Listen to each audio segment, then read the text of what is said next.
We have a special show today on the Hoops Cap here in the off season. We had a conversation around bringing in some folks that are, let's just say, basketball adjacent. Well, I had a great conversation with Carl Banks. We're going to talk about his partnership with Starter, creating that relationship, and also just being in this ecosystem in New York at a time when the Big East was at its all-time high. We're going to get into all of that coming up. You're on the Hoops Cap. Let's get it. Let's get it. Let's get it. Let's get it. Let's get it. Yeah. UConn, baby. Home of the champions. Let's go. All right. Well, before we welcome in Carl Banks, I have to say this is going to be a real treat for me. Those of you who don't know me that well, or if you're a big fan of the show, you know I'm a Giants guy. So this is going to be a good opportunity for me to talk to a guy that I watched as a kid growing up, just crushing quarterbacks from play after play. Also, the voice of the Giants. You can listen to him on on Play by Play with Bob Papa during the seasons, as well as their podcast on Believe. I'm sure he'll give us some areas of where you can find that. Let's welcome him in without further ado. Let's bring in the great Carl Banks. Where is he? There he is. Carl, how you doing? Thanks for Mark. Yeah, man. Thanks for jumping on the Hoops Cap. Really appreciate you. I see you rocking your St. John's gear. I'm sure all the UConn fans that are tuning in are like, oh man, you had to do us like that, huh? No, so I should switch it out to a Big East hat, actually, because full transparency, I'm a Michigan State fan first. I went there, that's my alma mater. Yep. I'm in the Hall of Fame, but I'm living here on the East Coast for 40 years, right? So Big East basketball was, there was an era, and it's basically almost back, where Big East basketball had a chokehold on the entire collegiate basketball scene, right? So, oh yeah, I'm a St. John's fan because I got a chance to be friends with Mark Jackson and Chris Mullin because we're all here in New York. But I rooted for I was fans of players on all of these Big East teams. Like when you look at some of the greats of UConn, Syracuse, right? Mm-hmm. You had some really great players, and then I just I'm not hating on UConn. I'm loving on St. John's. I love it. No, because Coach you're Hurley good. is a Giants fan too. Coach Hurley's a Bengals fan. Did you know that? No, he's a Bengals No. He fan, came dude. out to Giants camp, and his family grew up Giants fans. Now he might say he's the Bengals fan, but they were at Giants camp, and they were all talking about their family being Giants fans. All right, fair enough. I know that Danny is he's literally been, and maybe this is just Coach Hurley being Coach Hurley, but he's been in Cincinnati when they played Xavier, and he'll literally say, "All right, I'm out of here, Houday," and he'll leave. He'll literally give him the Houday chant. So Danny is a maybe that's his AFC team. Maybe. I mean, he's an interesting cat. Anything Coach Hurley does, I'm okay with. He could be a Bengals fan. Hell, I mean, I wouldn't even hate on him if he was an Eagles fan, and that's how much we love him at in stores. I would draw the line there if I were you. You would draw the line as an Eagles fan. All right. Well, it is what it is, man. He's earned that from me. Where I'll give him some love. Family fan. Yes. All right. Absolutely. All right. So listen, talk to me about how this happened. The starter is such an iconic just brand. I didn't know this. I had a fellow Giants fan send me it's too small for me. I'm a larger guy, this starter jacket that's beautiful, and I have it displayed. It's a vintage. It has to be from the early 80s, but it actually says that it was a starter factory in New Haven, Connecticut, which is wild.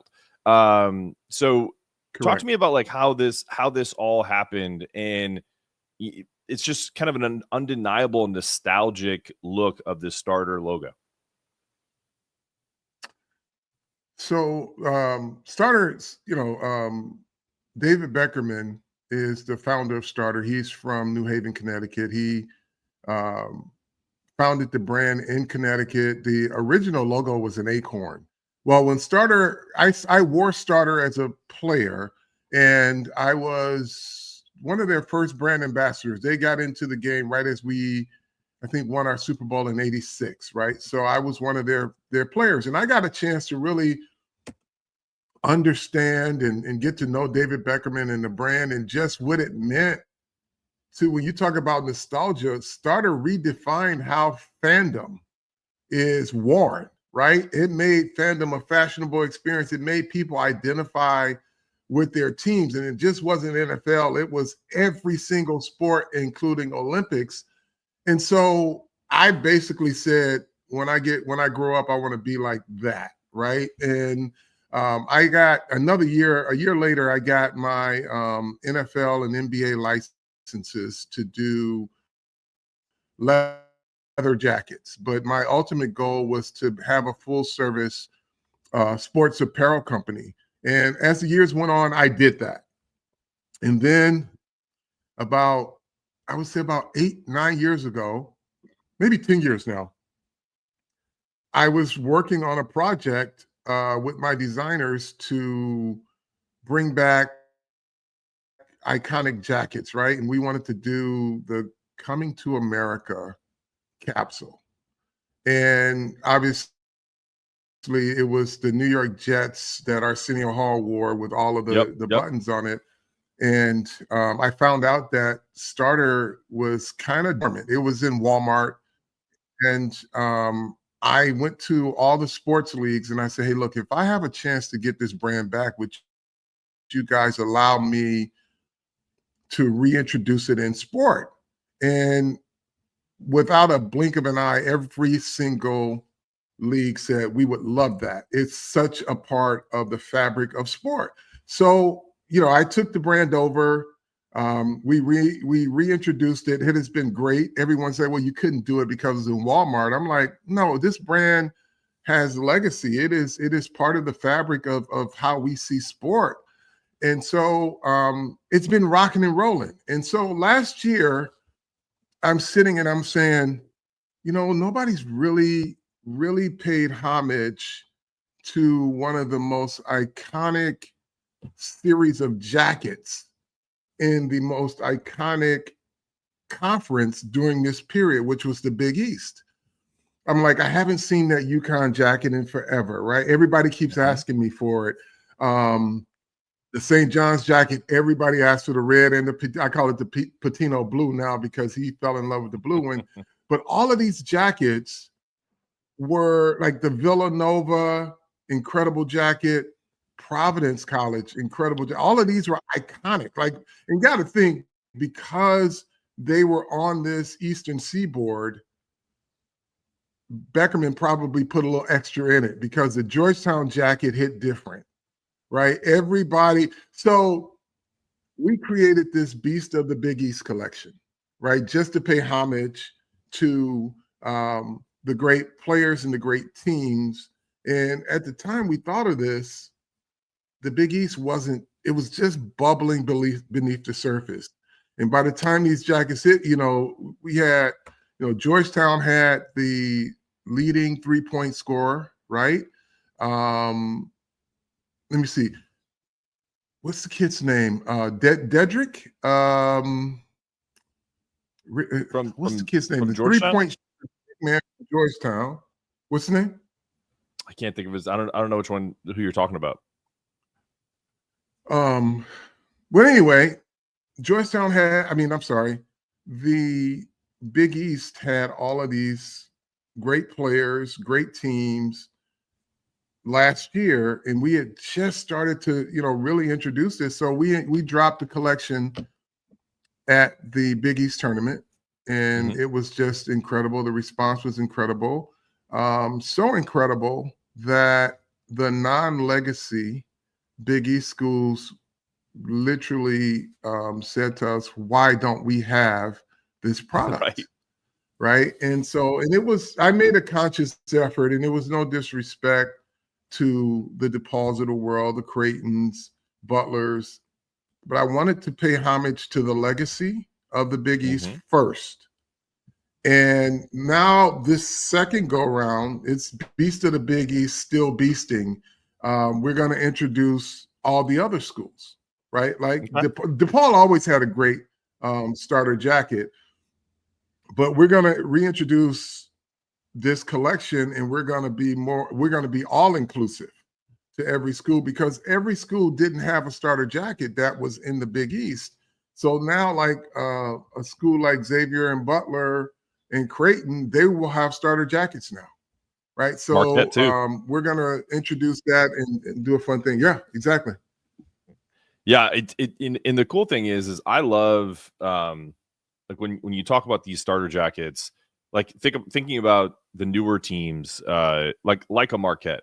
Marquette's colors are they pop, and so like I can't wait to see what that looks like. Even my buddies that do the Creighton show on our network, I would love to see something with Creighton, because that blue is striking. So especially with some of the older designs. So I'm looking forward to what you guys can come up with there. It's gonna be an interesting. Well, tell your Creighton guy the wait is over with. Oh, okay. The wait is over with. The Creighton jacket is coming. All right. When does this drop? Is it specific to, because we had this conversation off air where you were essentially saying that you obviously dropped it at the Big East tournament. Is there going to be an online presence for those that can't get to the Big East tournament in New York? Yes, we will have that this year. We'll have our starter.com will be up and running. It is actually up and running now. We haven't put the Big East store up yet. But yeah, so those who can't get to the tournament will be able to get their product, right? And we're going to, throughout the year leading up to the tournament, we're going to have a few special drops for people. But our big collection drop is going to be at the Big East tournament. Okay. All right. Well, that's great, and I'm super excited about that. I know there's lots of fans across pretty much the entire country that are big fans of Big East hoops, and would love to be in New York for the Big East tournament, but can't get there, and can still rock their gear proudly. When we're going to take a very short break, when we come back, you started talking about Big East hoops when you were drafted in '84, and I want to go back to that time with Carl Banks after the break.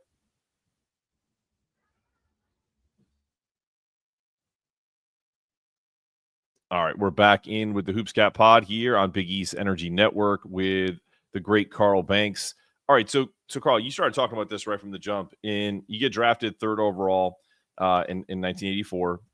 You go to my New York Football Giants. Did you started talking about how you're friends with them? So you kind of, the first question, I already know it. You're obviously hyper aware of this conference that is dominating the landscape. 84. Patrick Ewing and Georgetown win the whole thing. 85, Villanova beats Georgetown. In that year, you actually had 3 teams in the Final Four with Villanova, St. John's, and Georgetown. Last time we had 3 teams in a Final Four ever was the Big East, right? Were you surprised that in 86, Louisville, an eventual Big East team, and now is in the ACC, ended up winning? Were you surprised that another Big East team didn't win it? Like, it was like every year when you first got drafted. Well, it was one of those.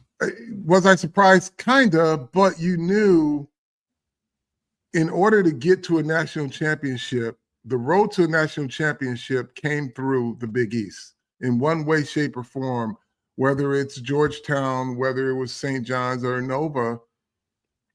Those teams had to beat one of these Big East schools to get to a national championship. So it was just a great time to be watching basketball for a kid that grew up in Big Ten country where there was always good basketball on TV. I didn't have that when I first came to New York, right? So I'm just looking, and I'm all of a sudden this team in New York with all these real cool, good players on it. And then I was like, oh, wow, this conference is really good. And I gravitated towards it. And then, like you said, the biggest names in basketball were in the Big East at that period. What do you think it is about the Big East as a whole, especially the legacy? You talked about the legacy teams. I think everyone's probably watched Requiem for the Big East on a 30 for 30 on ESPN. That time, was special. Mid 80s to early 90s, to obviously, the new iterations of the Big East. But is it the Garden? Is it the culmination of playing in the Garden at the end of the year? Or is it just a combination of that entire region, the toughness of whether it's the tri-state area, then you have the Providences of the world and the Connecticut's, where you still kind of have some of that New York, New Jersey toughness that go along with it? I think it was the brand of Big East basketball. And I learned something when we were doing a content series around this collection, and I had the honor and privilege of sitting down with St. John's great John Warren, who Louis Conner-Seca coined the original swing man, right? So I got a chance to sit and talk to him, and he said that Coach Conner-Seca, because it was a rivalry, like you said, by city, right? These kids were all going to the schools in their city.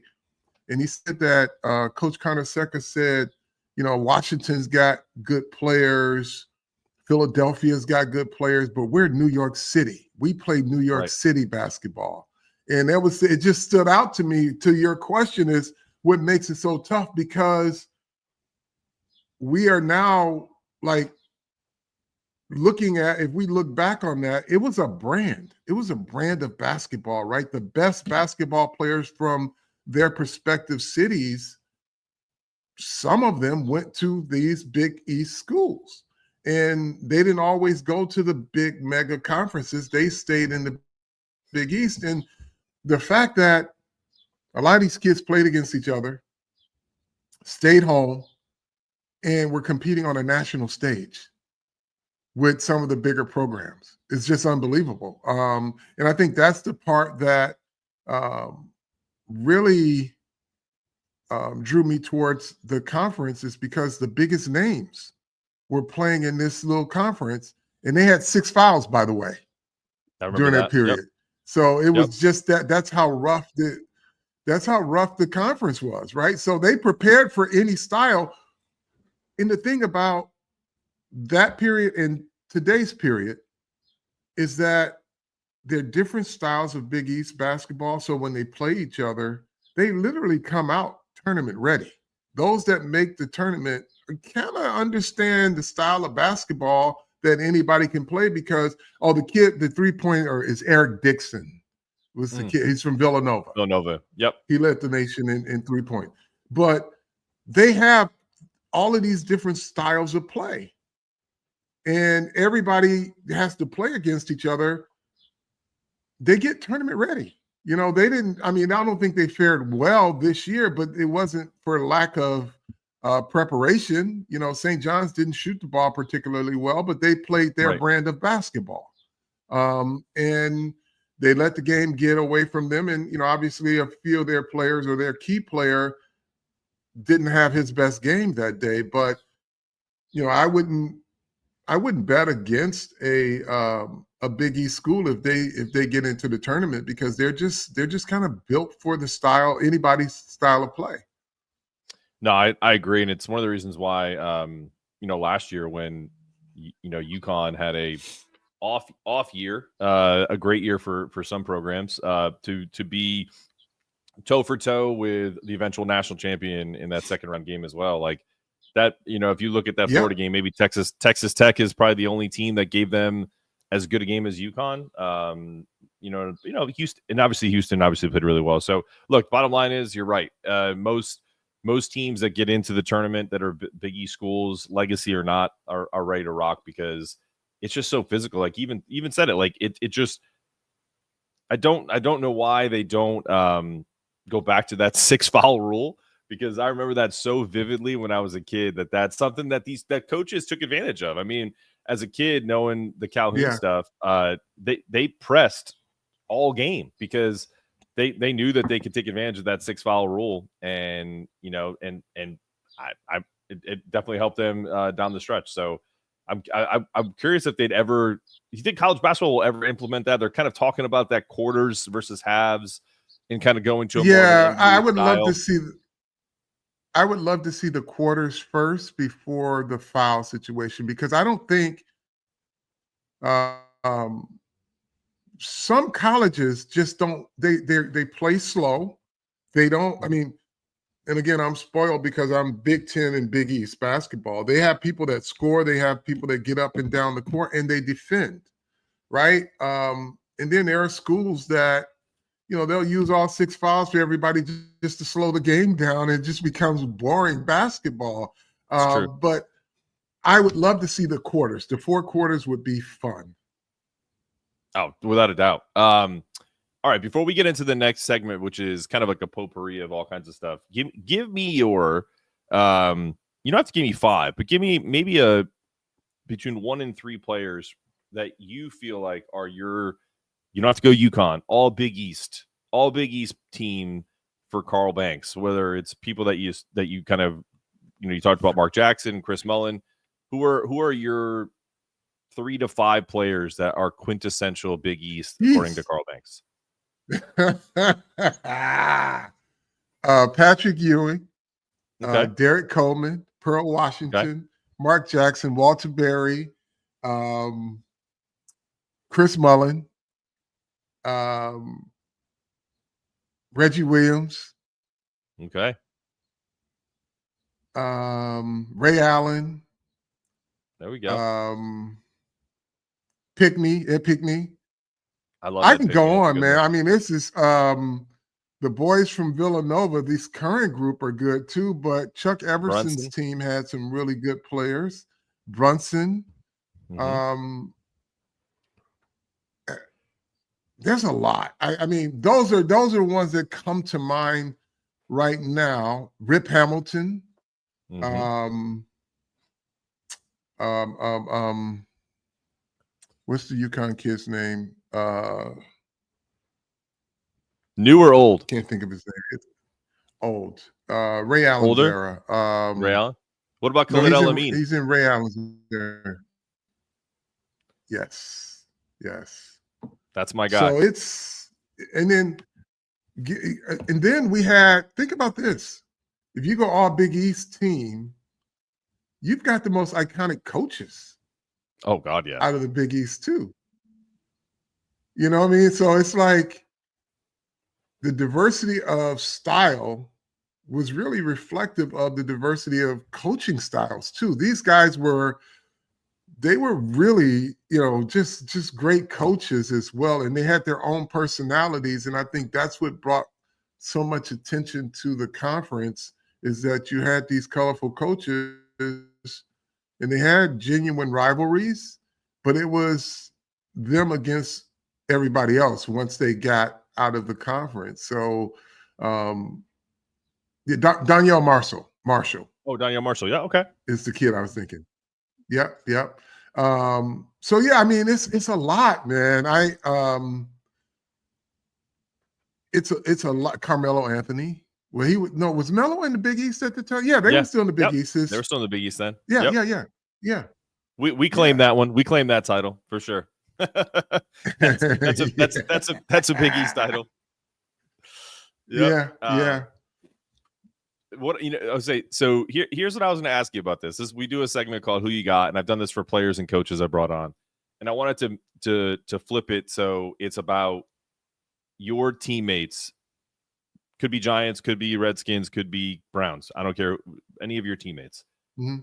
I did this a couple years back because I had a growing family. I had to buy a minivan, so I got multiple kids now. I'm driving kids everywhere. Right. I said, okay, so I give you my minivan. Carl Banks is driving. You don't need it, but you're just taking it. And you got to pick up 4 of your players, 4 of your former teammates, and we'll just say at MetLife to make it easy, to take them cross country. It's no cell phones, no, just you and the guys. You can obviously listen to tunes in the car, but who are you bringing and why? You got 4 to choose from. I got Pepper Johnson. I got Phil Simms. I got Mark Collins. Good one.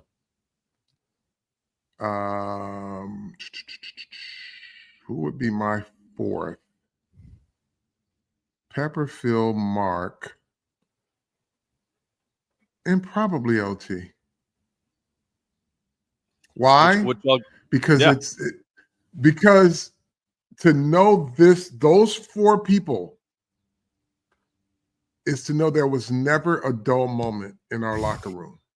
So if we didn't have a cell phone and if we only had music, Mark, Pepper, Phil Sims, and Lawrence, there would be nobody would ever sleep because Phil would tell a story, and then Lawrence would tell a story, and then Pepper would play music, and then Mark Collins would tease everybody about our choices. It would be that would be my group. If I had to put four in the car, that's why I would put those four guys in the car. I love it.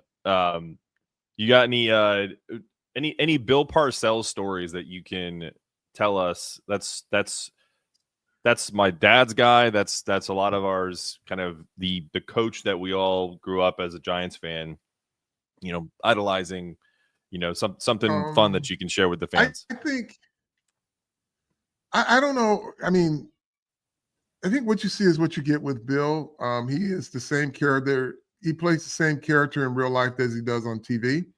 But I think the whole persona of Bill Parcells was crafted through adversity. I was drafted in 84, 83. They had an awful season, similar to the one that Brian Dable just came off of. And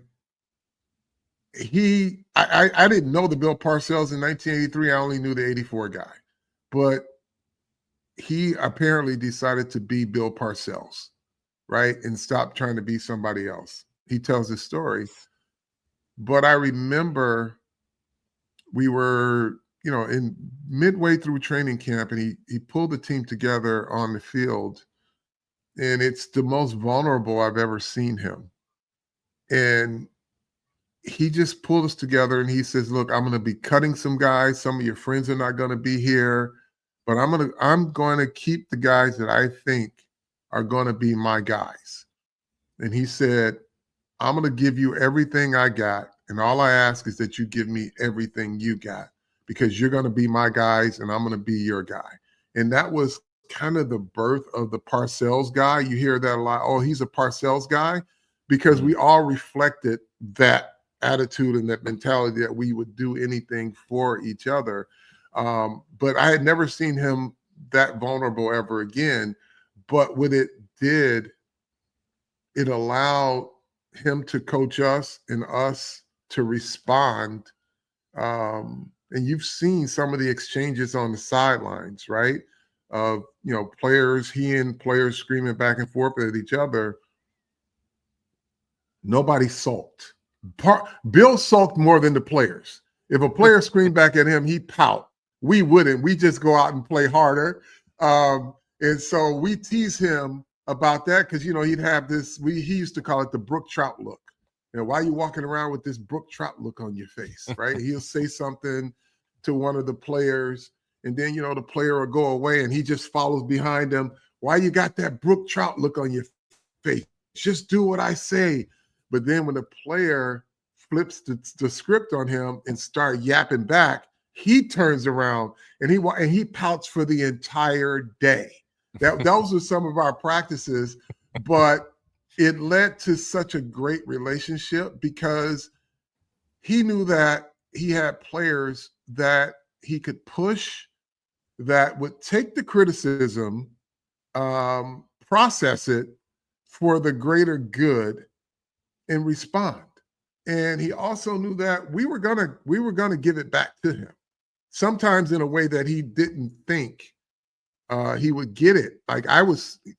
Here's a Parcells story. We were playing the Rams, 85, I believe it was. No, I take that back. It was my rookie year in 84. And we were getting a ton of penalties. And I remember Bill calling the team up saying, all right, God dang it. The next one of you who get a penalty, you're cut. I'm cutting you. Yours truly ran down on special teams. I got a penalty on, it was punt coverage team. I got in a shoving match and punched the guy. Oh. And I walk off the sidelines and he's standing right there. He says, you're cut. Go sit down. And I said some choice words on my way to sit down. And he turned around. He said, what did you say? And I said it again. I'm not going to tell you what it was.